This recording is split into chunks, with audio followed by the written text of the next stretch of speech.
Nagpakanlong na sa International Criminal Court ang dating hitman na si Edgar Matubato. Ito ang ipinahayag ni dating Senador Laila de Lima kamakailan na siya rin nagsabi na posibleng gumamit ng fake identity si Matubato upang makaalis ng bansa.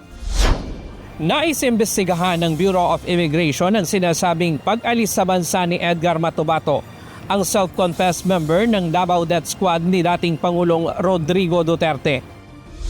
Sa isang mensahe, sinabi ni Immigration Spokesperson Dana Sandoval na sa ngayon ay wala pa silang record na isang Edgar Matubato na lumabas ng Pilipinas. Batay sa pagsisiwalat ni De Lima, nakaalis ito ng bansa noong ikalawang quarter pa ng 2024 gamit ang peking pangalan at peking dokumento. Kasama umano ni Matubato ang kaniyang asawa at 2 adopted children.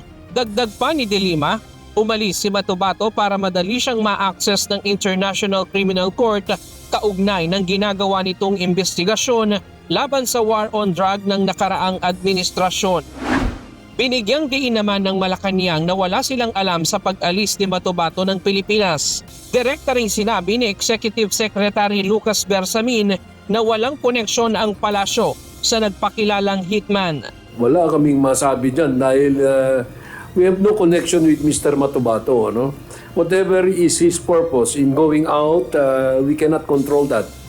But if he intends to go to testify in another forum, that's also beyond our control. No? Hindi namin siya ina-encourage, hindi rin namin siya dinidiscourage. Ryan Lacanlale, UNTV News and Rescue. Diyos ang aming sandigan, serbisyo publiko ang aming pinahahalagahan.